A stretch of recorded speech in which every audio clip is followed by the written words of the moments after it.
അവിടെ വരെ ഓക്കെ, എല്ലാ കാര്യങ്ങളും നമുക്ക് എല്ലാവർക്കും അറിയാം.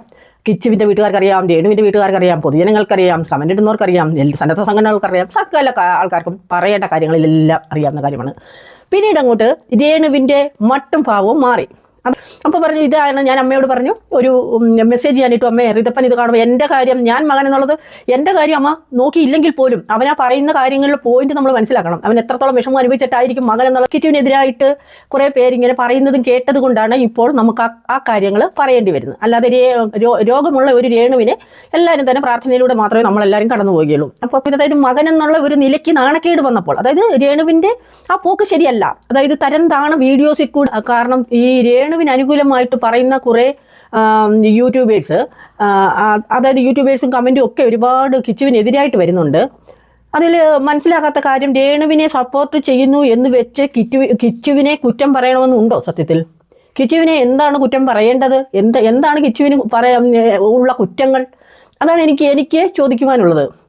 അതായത് നമുക്ക് എല്ലാവർക്കും അറിയാവുന്ന ഒരു കാര്യമാണ്, ഈ കൊല്ലം സുധിയുടെ ഭാര്യ ഈ കലാരംഗത്തേക്ക് വരുവാനുണ്ടായ സാഹചര്യങ്ങളൊക്കെ നമുക്കറിയാം. സുധിയുടെ സുഹൃത്തുക്കളൊക്കെ ആണെങ്കിലും അല്ലെങ്കിൽ രേണുവിനെ പരിചയമുള്ള ആൾക്കാരും ഒക്കെ ഇവരുടെ കാര്യങ്ങൾ എല്ലാവരും അറിയാവുന്നതായതുകൊണ്ട് ഇവരെ കലാപരമായിട്ടുള്ള കാര്യങ്ങളിലേക്ക് ക്ഷണിക്കുന്നു. രേണു അതിലേക്ക് തങ്ങളാൽ ചെയ്യാൻ പറ്റുന്ന ഒരു കാര്യം ചെയ്ത് ജീവിക്കാമെന്ന, 2 മക്കളുണ്ടവരെ വളർത്തുന്ന ഒരുപാട് കാര്യങ്ങളുണ്ടല്ലോ ഒരു കുടുംബം. അപ്പോൾ രേണു അത്തരത്തിലുള്ള ഒരു ചിന്താഗതിയോട് കൂടി തന്നെ രേണു മുമ്പോട്ട് വന്ന് രേണുവിനറിയാവുന്ന കുറേ റീൽസുകൾ, ആൽബങ്ങൾ, അതുപോലെ ഷോർട്ട് വീഡിയോസ്, ഇൻ്റർവ്യൂ, അതായത് ഉദ്ഘാടന ചടങ്ങുകൾ, അങ്ങനെയൊക്കെ ഒരുപാട് കാര്യങ്ങൾ രേണു നല്ല രീതിയിൽ ചെയ്തു. അപ്പോഴെല്ലാം മകനായ കിച്ചു, ഈ കിച്ചു എന്ന് പറയുമ്പോൾ ഈ സുധി മരിക്കുമ്പോൾ കിച്ചു ചെറിയ കുട്ടിയാണ്, അതായത് 15 വയസ്സ് 16 17 താഴെ ഉള്ളൂ. അതിനുശേഷം ഈ 1-2 വർഷം, ഒരു വർഷം കടന്നു പോയപ്പോൾ കിച്ചുവിൻ്റെ പ്രായം എത്രയാണ്? 17 വയസ്സൊക്കെയാണ് അല്ലേ. അപ്പോൾ ഈ 17 വയസ്സായ കുട്ടി അമ്മയോടുകൂടി, നമുക്കറിയാം പ്രസവിച്ചിട്ടില്ലെങ്കിലും അമ്മയാണ്, അമ്മ വളർത്തുന്നു. ആ മകൻ എന്നുള്ള രീതിയിൽ കിച്ചുവിന് അമ്മയോട് സ്നേഹമുണ്ട്. അല്ലെങ്കിൽ അമ്മ ഈ കലാരംഗത്തേക്ക് വരുമ്പോഴും അവന് എതിർക്കേണ്ട കാര്യമില്ല. കാരണം എന്താ വെച്ചാൽ നല്ല നല്ല റീൽസുകൾ, ആൽബങ്ങളൊക്കെയാണ് ഈ രേണു ചെയ്യുന്നത്. കല എന്ന് പറയുന്നത് നമുക്കറിയാം ഒരു തൊഴിലാണ് അല്ലേ, ജീവിത ഉപാധിയാണ്, അതിലപ്പുറം ഒരു കഴിവും കൂടിയാണ് ഈ കല എന്ന് പറയുന്നത്. അതുകൊണ്ട് ആർക്കും എതിർക്കേണ്ട കാര്യമില്ല. കേരളക്കര ആകെ എതിർത്തില്ല, എല്ലാവരും സപ്പോർട്ടാണ് ചെയ്തത്. അത് എല്ലാവർക്കും നമുക്ക് അറിയാവുന്ന കാര്യങ്ങൾ തന്നെയാണ്. കിച്ചു അതുകൊണ്ട് എന്ത് ചെയ്തു? സപ്പോർട്ട് ചെയ്തു. അമ്മ എന്ന് പറയുന്ന അമ്മയെ സഹായിക്കുക, അമ്മയുടെ കൂടെ നടക്കുക, അമ്മയ്ക്ക് വേണ്ട പ്രോത്സാഹനങ്ങൾ കൊടുക്കുക.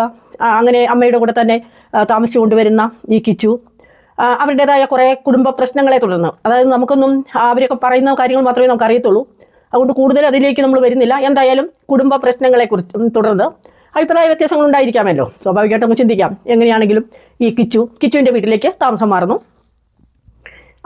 അപ്പോഴും ഇവരുടെ ബന്ധങ്ങൾ, അതായത് അമ്മ മകൻ ബന്ധം എപ്പോഴും നല്ല രീതിയിൽ തന്നെ മുമ്പോട്ട് പോവുകയാണ്. കിച്ചു സപ്പോർട്ട് ചെയ്യുന്നുണ്ട്, അമ്മയെ വിളിക്കുന്നുണ്ട്, അമ്മ എപ്പോഴും കാണാൻ ചെല്ലുന്നുണ്ട്, അനിയനായ മകനെ സ്നേഹത്തോടെ അവനോട് ഇടപെടുന്നു, എല്ലാം നമ്മൾ കണ്ടുകൊണ്ടിരിക്കുന്നു. എല്ലാ കാര്യങ്ങളും അങ്ങനെ തന്നെ നല്ല രീതിയിൽ പോകുന്നു. അവിടെ വരെ ഓക്കെ, എല്ലാ കാര്യങ്ങളും നമുക്ക് എല്ലാവർക്കും അറിയാം. കിച്ചുവിൻ്റെ വീട്ടുകാർക്കറിയാം, രേണുവിൻ്റെ വീട്ടുകാർക്കറിയാം, പൊതുജനങ്ങൾക്കറിയാം, കമൻ്റ് ഇടുന്നവർക്കറിയാം, സന്നദ്ധ സംഘടനകൾക്കറിയാം, സകല ആൾക്കാർക്കും പറയേണ്ട കാര്യങ്ങളിലെല്ലാം അറിയാവുന്ന കാര്യമാണ്. പിന്നീട് അങ്ങോട്ട് രേണുവിൻ്റെ മട്ടും ഭാവവും മാറി. അതായത് ഇപ്പോൾ നിങ്ങളെല്ലാവരും ഓർക്കും, വയ്യാതെ കിടക്കുന്ന രേണുവിനെ കുറിച്ച് എന്തിനാണ് ഇങ്ങനെ പറയുന്നത് ബാബം, അങ്ങനെയല്ല. അതായത് ഈ കിച്ചുവിനെതിരായിട്ട് വന്ന കമൻറ്റുകളും കിച്ചുവിനെതിരായിട്ട് കുറേ പേരിങ്ങനെ പറയുന്നതും കേട്ടത് കൊണ്ടാണ് ഇപ്പോൾ നമുക്ക് ആ കാര്യങ്ങൾ പറയേണ്ടി വരുന്നത്. അല്ലാതെ രോഗമുള്ള ഒരു രേണുവിനെ എല്ലാവരും തന്നെ പ്രാർത്ഥനയിലൂടെ മാത്രമേ നമ്മളെല്ലാവരും കടന്നു പോവുകയുള്ളൂ. അപ്പോൾ പറയേണ്ട ഒരു സാഹചര്യം വന്നുകൊണ്ടാണ് പറയുന്നത്. അതായത് ഈ കിച്ചു അവൻ്റെ വീട്ടിലിങ്ങനെ താമസിക്കുന്നു, അല്ലെങ്കിൽ അവൻ്റെ പഠന കാര്യങ്ങളായിട്ട് മുമ്പോട്ട് പോകുന്നു, അമ്മയെ സപ്പോർട്ട് അടിക്കുന്നു, അങ്ങനെ കാര്യങ്ങൾ പോകുന്നു. അപ്പോൾ ഈ പ്രശസ്തിയും പണവും പ്രശസ്തിയും വന്നപ്പോൾ രേണു കുറച്ചൊരു മട്ടും ഭാവവും മാറി. അതായത് അഭിനയ രംഗം എന്ന് പറയുമ്പോൾ നമുക്കറിയാം, സിനിമാ രംഗം അതുപോലുള്ള കാര്യങ്ങൾ വരുമ്പോൾ കുറച്ച് ഈ വേഷവിധാനങ്ങളിലൊക്കെ കുറച്ച് ഫാഷനൊക്കെ ആവും, മോഡൽ ഗേളായിട്ട് നടക്കേണ്ടി വരിക. അതൊക്കെ ഒരു പ്രൊഫഷണലുമായിട്ട് ബന്ധപ്പെട്ട കാര്യങ്ങളാണ്. അല്ലെങ്കിൽ അങ്ങനെ കുറച്ച് വീഡിയോസൊക്കെ വന്നു കഴിഞ്ഞപ്പോൾ തന്നെ എല്ലാവരും തന്നെ എതിർത്തുകൊണ്ട് കമൻ്റ് ഇടുക, ഇതുപോലെ യൂട്യൂബേഴ്സ് ആണെങ്കിലും പ്രതികരിക്കുക, അങ്ങനെയൊക്കെയുള്ള കാര്യങ്ങൾ വന്നു. അത് എന്തുകൊണ്ടാണ് പ്രതികരിച്ചത്? ഓരോ യൂട്യൂബേഴ്സും പ്രതികരിക്കുന്നത് എന്തുകൊണ്ടാണ് എന്നുള്ളത് നോട്ട് ചെയ്യണം. അതാണ് അവിടെ പോയിന്റ് വരുന്നത്. ഈ പ്രതികരിച്ചത് നമ്മൾ കുടുംബമായിട്ട് ജീവിച്ചുകൊണ്ടിരിക്കുന്ന ഒരു കുടുംബത്തിലുള്ള ആൾക്കാർക്കൊന്നും ഈ രേണുവിൻ്റെ ആ വേഷവിധാനവും രേണുവിൻ്റെ ആ പ്രവൃത്തിയും സംസാരവും ഒക്കെ ഇഷ്ടപ്പെടാത്ത ഒരുപാട് ജനങ്ങളുണ്ട്. അപ്പോഴൊക്കെയാണ് അവർ പ്രതികരിച്ചത്. അപ്പോൾ രേണുവിനെ ഇഷ്ടമില്ലാഞ്ഞിട്ടല്ല, രേണുവിൻ്റെ പ്രവൃത്തികളെയാണ് എല്ലാവരും വിമർശിച്ചത്. കാരണം നമ്മളെ ആൾക്കാർ വിമർശിച്ചത് രേണുവിൻ്റെ പ്രവൃത്തികളെയാണ്. എന്താണ് ആ പ്രവൃത്തി? അതായത് 21 വയസ്സായ ഈ സബ്സ്ക്രിപ്ഷനൊക്കെ രേണു ചെയ്യുമ്പോൾ ഈ കിച്ചുവിന് 20 വയസ്സ് 21 വയസ്സിലേക്ക് പ്രവേശിച്ചു. 20 വയസ്സിലേക്ക് പ്രവേശിച്ചു. അപ്പോൾ അവന് കാര്യങ്ങളുടെ കിടപ്പൊക്കെ മനസ്സിലായി. അപ്പോൾ എതിർക്കേണ്ട സമയത്ത് രേണു പിന്നെ കിച്ചു എതിർക്കേണ്ട സമയത്ത്, അതായത് മകൻ എന്നുള്ള ഒരു നിലയ്ക്ക് നാണക്കേട് വന്നപ്പോൾ, അതായത് രേണുവിൻ്റെ ആ പോക്ക് ശരിയല്ല, അതായത് തരം താണ വീഡിയോസിൽ കൂടെ വീഡിയോ എടുക്കുന്നു, അതുപോലെ മോശമായ ഡ്രസ്സ് ഉപയോഗിക്കുന്നു, അല്ലെങ്കിൽ സബ്സ്ക്രിപ്ഷനിലൂടെ വന്ന് അരുതാത്ത എന്താണ് ഈ കുറച്ച് ലോ ആയിട്ടുള്ള വീഡിയോകൾ വന്ന് നാണക്കേട്, അവൻ്റെ കൂട്ടുകാരൊക്കെ കാണുമ്പം വളരെ നാണക്കേട്, അവന് സമൂഹത്തിൽ ഇറങ്ങി നടക്കാൻ പറ്റാത്ത ഒരു സ്റ്റേജ് വന്നപ്പോൾ അവൻ എന്ത് ചെയ്തു? ഒരുപാട് ഇതിനിടയ്ക്കൊക്കെ ഒരുപാട് കാര്യങ്ങൾ വന്നു കേട്ടോ. അതായത് നമുക്ക് എല്ലാം ഒന്നും പറയാൻ നമുക്ക് സമയമില്ല, എല്ലാവർക്കും അറിയാവുന്ന കാര്യങ്ങൾ തന്നെയാണ്. അപ്പോൾ ഈ മകനായ കിച്ചു ഇത്തരത്തിൽ രേണുവിൻ്റെ പോക്ക് ശരിയല്ല എന്ന് തോന്നിയ ഈ കിച്ചു എന്താണ് ചെയ്തത്? അവന് പെട്ടെന്നൊരു മെസ്സേജ് ഇട്ടു. അവനത് കാര്യങ്ങൾ നമ്മളോട് പറയുന്നുണ്ട് വന്ന്, ഞാനൊരു മെസ്സേജ് ഇട്ടു. അതായത് അവൻ കാണാൻ ചെന്നില്ല എന്നുള്ള പരാതി രേണു പറഞ്ഞപ്പോൾ അപ്പോൾ ഒരുപാട് പേര് കിച്ചുവിനെ തെറ്റി പറഞ്ഞു. അവന് അമ്മ വളർത്തിയതല്ലേ, ഈ സമയത്ത് അവൻ ചെന്ന് കാണണ്ടേ, അങ്ങനെ ഒരുപാട് കാര്യങ്ങൾ പറഞ്ഞപ്പോഴാണ് അവൻ വന്ന് അവൻ്റെ യാഥാർത്ഥ്യങ്ങളെല്ലാം പുറത്തേക്ക് പറയുന്നത്.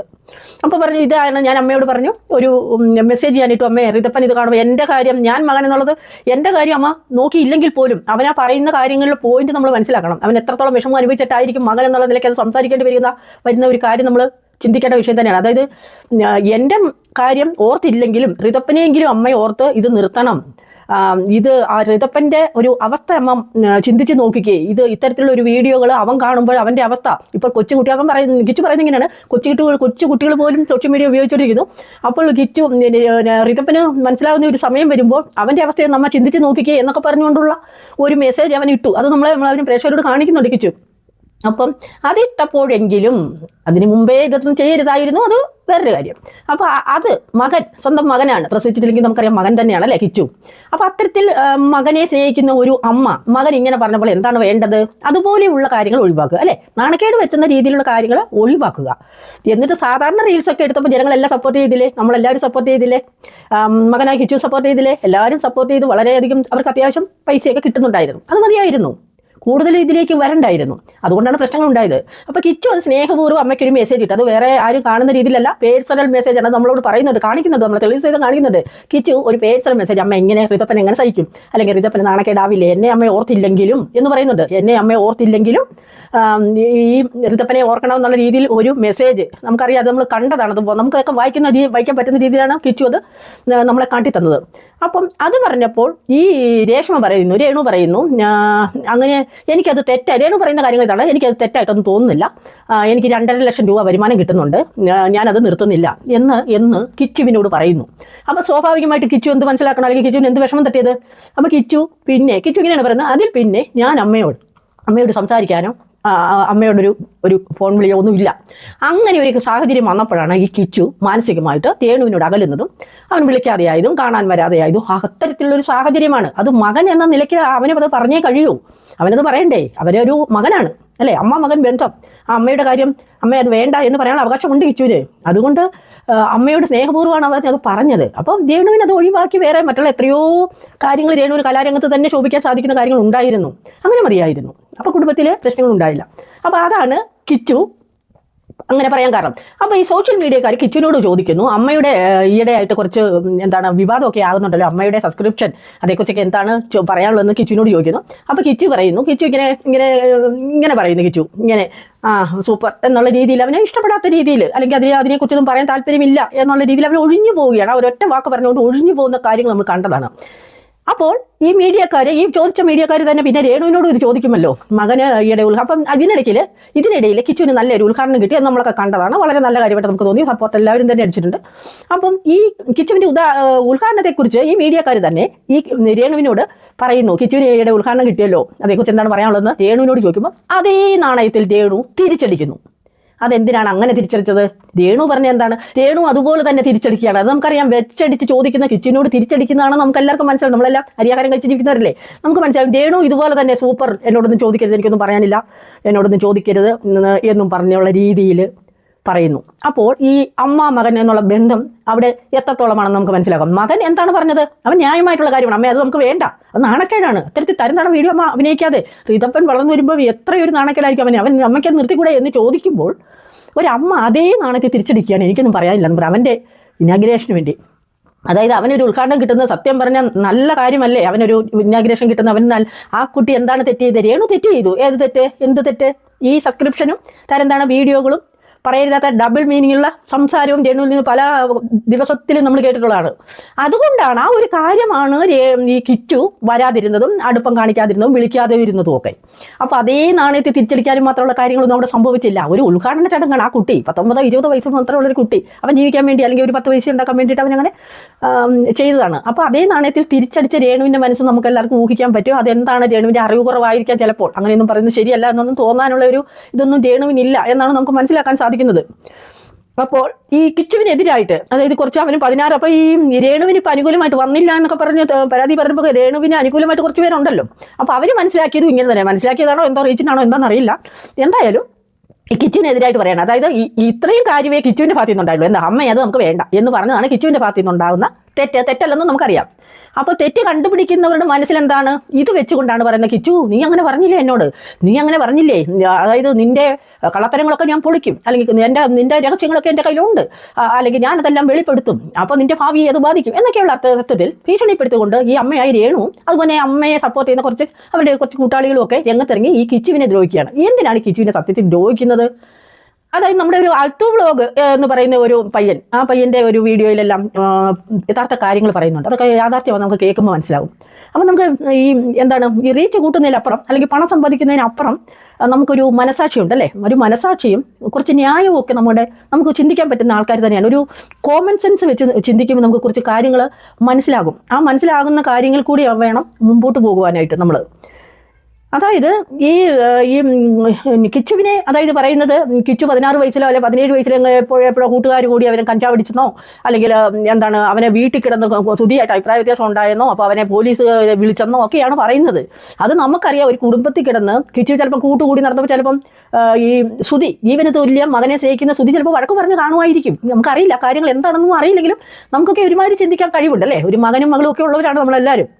അപ്പം മകന് ഒരു കൂട്ടുകെട്ടിലൂടെ നടക്കുമ്പം സ്വാഭാവികമായിട്ടും മാതാപിതാക്കളെ എതിർക്കും, സംസാരിക്കും, ഉച്ചത്തിൽ സംസാരിക്കും, വഴക്ക് പറയും അല്ലേ. അവിടെ പല സംഭവങ്ങളും ഉണ്ടാവും അല്ലേ. അപ്പോൾ പെട്ടെന്ന് ഈ രേണുവിൻ്റെ ഒരു സ്വഭാവം വെച്ച് നോക്കും. നമുക്കറിയാം, രേണു ഒച്ച വെച്ചു അല്ലെങ്കിൽ അവിടെ എന്താണ് ചെയ്യേണ്ടതെന്ന് രേണുവിന് അത്ര പിടിയില്ല. അങ്ങനെ രേണു എന്താണ് സംസാരിച്ചത് നമുക്കറിയില്ല. എന്തായാലും ഈ ആരെങ്കിലും ചിലപ്പം പോലീസുകാരോട് വിളിച്ച് പറയുമോ അല്ലെങ്കിൽ പോലീസുകാർ എത്തുകയോ ഒക്കെ ചെയ്ത് കാണും. അത് എന്തെങ്കിലും ആകട്ടെ, നമ്മൾ അതിനെ ന്യായീകരിക്കൊന്നുമല്ല. എങ്കിൽ പോലും അത് എന്തെങ്കിലും ആകട്ടെ. 16 വയസ്സ് 17 വയസ്സിൽ ആ കുട്ടി എന്തെങ്കിലും ചെയ്തു എന്ന് തന്നെ കരുതുക. അപ്പോൾ ഇപ്പോൾ 21-ാം വയസ്സിൽ അവൻ്റെ കരിയറിനെ ബാധിക്കുന്ന രീതിയിൽ എന്തിനാണ് സോഷ്യൽ മീഡിയയ്ക്ക് വിട്ടു കൊടുക്കുന്നത്? അത് അവനോട് പറയത്തില്ലേ, എടാ നീ അങ്ങനെ ചെയ്യരുത്, നീ കഞ്ചാവടിക്കാൻ പോയോ, ഇന്നലെ നീ കഞ്ചാവടിച്ചോ, നടക്കത്തില്ല കേട്ടോ അവിടെ അമ്മ എന്നുള്ള രീതിയിൽ ഞാൻ പറയും, പ്രതികരിക്കും, അല്ലെങ്കിൽ വഴക്ക് പറയും, അല്ലെങ്കിൽ ഒരു അടി നിനക്കിട്ട് തരും, ഇനി മേലാൽ അത് ചെയ്യരുത് എന്ന് പറയാനുള്ള അവകാശം ഈ രേണുവിനുണ്ട്. സുധി പറയുന്ന അതേ സുധിയുടെ അഭാവത്തിൽ, സുധി ഇല്ലാത്ത സ്ഥാനത്ത് രേണുവിന് വഴക്ക് പറയാനും ശാസിക്കാനും നിലയ്ക്ക് നിർത്താനുള്ള ഒരു അവകാശമുള്ള അധികാരമുള്ള ഒരു അമ്മ തന്നെയാണ് രേണു. അപ്പോൾ അങ്ങനെയൊക്കെയാണ് വേണ്ടത്. അവിടെ സോൾവ് ചെയ്യേണ്ടത് അങ്ങനെയാണ്. അല്ലാതെ സ്വന്തം മകനെ കിച്ചുവിനെ ഒരുപാട് ജീവിതത്തിലേക്ക് ഒരുപാട് മുമ്പോട്ട് പോകേണ്ട കുട്ടിയാണ് അല്ലേ. അവൻ്റെ ജീവിതത്തെ ബാധിക്കുന്ന ഒരു കാര്യവും സോഷ്യൽ മീഡിയ ഒന്ന് പറയരുത്. അവനെ അത്ര കൊച്ചാക്കാനും മാത്രം എന്താണ് ഇരിക്കുന്നത്? ഒന്നുമില്ല. സോൾവ് ചെയ്യാൻ പറ്റുന്ന അമ്മ എന്നുള്ള രീതിയിൽ സോൾവ് ചെയ്ത് വിടാവുന്ന ഒരു കാര്യമേ ഉള്ളൂ. ജീവിതകാലം മൊത്തം വൈരാഗ്യബുദ്ധിയോടുകൂടി ഇരിക്കേണ്ടവരല്ല അമ്മയും രേണുവും കിച്ചുവും. അവർ ഈ മീഡിയക്കാർ പറയുന്ന പോലെയോ അല്ലെങ്കിൽ പൊതുജനങ്ങൾ പറയുന്ന പോലെയോ അല്ലെങ്കിൽ കമന്റ് അടിക്കുന്നവർ പറയുന്ന പോലെയോ അല്ലെങ്കിൽ ഈ യൂട്യൂബേഴ്സ് പറയുന്ന പോലെയോ അല്ലേ വേണോ അമ്മ മകൻ ബന്ധം എന്നും ഉള്ളതല്ലേ. അവരങ്ങ് വരെ അമ്മ മകൻ ബന്ധം എന്നും തന്നെ നിലനിൽക്കുന്ന രീതിയിലുള്ള സംഭാഷണങ്ങളും പ്രവൃത്തികളുമായിരിക്കണം അമ്മയുടെ ഭാഗത്തു നിന്നും ഉണ്ടായിരിക്കേണ്ടത്. കിച്ചു ഒരു തെറ്റും ചെയ്തിട്ടില്ല. അത് നമുക്ക് എടുത്തു പറയാൻ പറ്റുന്ന ഒരു കാര്യമാണ്. കിച്ചു ഒരു തെറ്റ് ചെയ്തില്ല. അവനൊരു ഉദ്ഘാടനത്തിന് പോയത് തെറ്റാണോ? അത് രേണു കാണിച്ച തെറ്റ് ചൂണ്ടിക്കാട്ടി എന്നത് അതെങ്ങനെ സോഷ്യൽ മീഡിയ വന്നല്ല അവൻ ആദ്യം ചൂണ്ടിക്കാട്ടിയെ. അമ്മയോട് പേഴ്സണലായിട്ട് മെസ്സേജ് ഇട്ടാണ് ഇത് വേണ്ട അമ്മയെന്ന് പറഞ്ഞത്. കൂടുതൽ പിന്നെ വീണ്ടും നമ്മളിത് ആവർത്തിക്കുന്നതിൽ അർത്ഥമില്ല. അപ്പോൾ ഈ നെഗറ്റീവായിട്ട് കിച്ചുവിനെ ഒരുപാട് തെറ്റാണ് അവൻ ചെയ്തത്, അവൻ്റെ ഭാവി ജീവിതം ബാധിക്കും, ഞാൻ ഇതെല്ലാം കൂടി അങ്ങ് പൊട്ടിച്ചാൽ എന്നൊന്നും പറയുന്നതിലൊന്നും വലിയ അർത്ഥമില്ല. കേൾക്കുന്നവർക്ക് ഒരു വിവരമില്ലേ, അത് മനസ്സിലാക്കാനുള്ള ഒരു കഴിവുണ്ട് രേണു മറ്റുള്ളവർക്ക്. അപ്പോൾ രേണു ഇപ്പം വയ്യാതെ കിടക്കുന്ന ഒരു രേണുവിൻ്റെ കാര്യങ്ങൾ നമുക്കൊന്നും കുറ്റം പറയാനില്ല, പറയാറുമില്ല അല്ലേ. ഈ ഓരോ യൂട്യൂബറും എടുത്ത് നോക്കിയാൽ നമുക്ക് മനസ്സിലാകുന്നു, ഓരോ യൂട്യൂബറും രേണുവിന് അസുഖമുണ്ടെന്ന് അസുഖമായിട്ട് കിടക്കുന്ന രേണുവിനെ എല്ലാവരും ചേർത്ത് പിടിക്കുകയാണ് ചെയ്തത്. അത് നമുക്ക് ഓരോരുത്തരുടെയും വീഡിയോ എടുത്ത് നോക്കിയാലും മനസ്സിലാകത്തുള്ളത്. നമ്മളൊരു കാര്യം കേൾക്കുമ്പോൾ അത് മുഴുവനായിട്ടും ശ്രദ്ധിക്കാനുള്ള മനസ്സുണ്ടാകണം. അതെന്താണ് പറഞ്ഞിരിക്കുന്നതെന്ന് വെറുതെ അങ്ങ് മറ്റൊരാളെ കുറ്റം പറയേണ്ട കാര്യമില്ല. അപ്പോൾ ഈ കിച്ചുവിനെ കുറ്റം പറയാൻ എനിക്ക് പറയാനുള്ളത്, ഈ അവസരത്തിൽ എനിക്ക് പ്രേക്ഷകരോട് പറയാനുള്ളത്, കിച്ചു യാതൊരു തെറ്റും ചെയ്തിട്ടില്ല. അവനൊരു കൊച്ചു കുട്ടിയാണ്. 20 വയസ്സ് പ്രായം, 21 വയസ്സേ പ്രായമേ അവനുള്ളൂ. അവൻ്റെ ജീവിതം മുഴുവൻ കിടക്കുന്നതേ ഉള്ളൂ. അവനെ തെറ്റുകാരനാക്കാനും മോശക്കാരനാക്കാനും അതിൻ്റെ ഒന്നും ആവശ്യം ഉണ്ടെന്ന് തോന്നുന്നില്ല. അപ്പോൾ ഈ രേഷ്മയെ ചേർത്ത് പിടിക്കുന്നവർ അല്ലെങ്കിൽ രേഷ്മയോട് അനുകൂലിച്ച് നിൽക്കുന്നവരെല്ലാവരും ഒരു കാര്യം മനസ്സിലാക്കുക.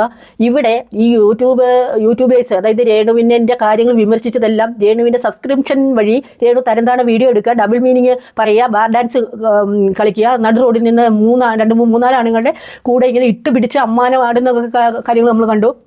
അപ്പോൾ അതുപോലെ സ്ത്രീകൾക്ക് അപമാനമായിട്ട് വരുന്ന വീഡിയോകളുടെ കാര്യം, അല്ലെങ്കിൽ കിച്ചുവിനൊക്കെ അതൊരു വളരെ നാണക്കേടായി പോയിട്ടുള്ള വീഡിയോയ്ക്ക് എതിരായിട്ടാണ് ഈ കിച്ചു അത് മാത്രമേ ചൂണ്ടിക്കാട്ടിയുള്ളൂ, അത് മാത്രമേ പറഞ്ഞിട്ടുള്ളൂ. ഈ യൂട്യൂബേഴ്സും അത് മാത്രമാണ് പറയുന്നത്. അപ്പം അസുഖമായിട്ടിരിക്കുന്ന രേഷ്മയുടെ ചികിത്സ നടക്കട്ടെ, അതുപോലെ തന്നെ വളരെ നല്ല രീതിയിൽ ചികിത്സ നടന്ന് പൂർവാധിക ശക്തിയോട് തന്നെ രേണു അഭിനയ രംഗത്തേക്ക് തന്നെ, അതായത് സാധാരണ റീൽസ്, അതാണ് നമ്മൾ സപ്പോർട്ട് ചെയ്യുന്നത് ഉദ്ദേശിക്കുന്നത്. സാധാരണ റീൽസിന് കിച്ചു സപ്പോർട്ട് ചെയ്തു, സാധാരണ കലാരംഗം അല്ലേ, പാട്ട്, ഡാൻസ്, ഉദ്ഘാടനം, ഇൻ്റർവ്യൂസ്, അതുപോലെ തന്നെ ഒരുപാട് ഉദ്ഘാടന ചടങ്ങുകളൊക്കെ രേണുവിന് കിട്ടി. അങ്ങനെയൊക്കെയുള്ള മാന്യമായി ഡ്രസ്സ് ധരിച്ചുകൊണ്ട് ഒരു അച്ഛൻ അല്ല അമ്മ മകൻ ബന്ധം അവർക്ക് മനസ്സിനൊരു ഇത് വരാത്ത രീതിയിൽ വളരെ നല്ല രീതിയിൽ കിച്ചുവിൻ്റെ സപ്പോർട്ടോടു കൂടി തന്നെ. അതുപോലെ റിതപ്പനാണെങ്കിലും വളർന്നു വരുന്ന റിതപ്പന് അമ്മ എന്ന് പറയുന്നത് ഒരു അഭിമാനത്തോടു കൂടിയുള്ള വീഡിയോസൊക്കെ ആണെങ്കിൽ ഒരു കുഴപ്പമില്ല, എല്ലാവരും സപ്പോർട്ട് ചെയ്യും. ഈ പറയുന്ന നമ്മളാരും മനസ്സ് കാര്യങ്ങളല്ല, ഞാൻ എൻ്റെ വീഡിയോസ് എപ്പോഴും പറയുന്നുണ്ട്, ഒരു കാര്യം നമ്മൾ ന്യായമുള്ള കാര്യത്തിൽ മാത്രമേ പറയത്തുള്ളൂ അല്ലേ. പണത്തിനപ്പുറം അല്ലെങ്കിൽ റീച്ചിനൊക്കെ അപ്പുറം നമുക്കൊരു മനസാക്ഷിയുണ്ട്. യഥാർത്ഥ കാര്യങ്ങൾ മാത്രമേ നമ്മളൊക്കെ പറയാറുള്ളൂ, ചിന്തിക്കാറുള്ളൂ, പ്രവർത്തിക്കാറുള്ളൂ. അങ്ങനെ തന്നെ ആവണം എന്ന് ഒരിക്കൽ കൂടി ആവശ്യപ്പെട്ടുകൊണ്ട് നിർത്തുന്നു. Okay, thank you.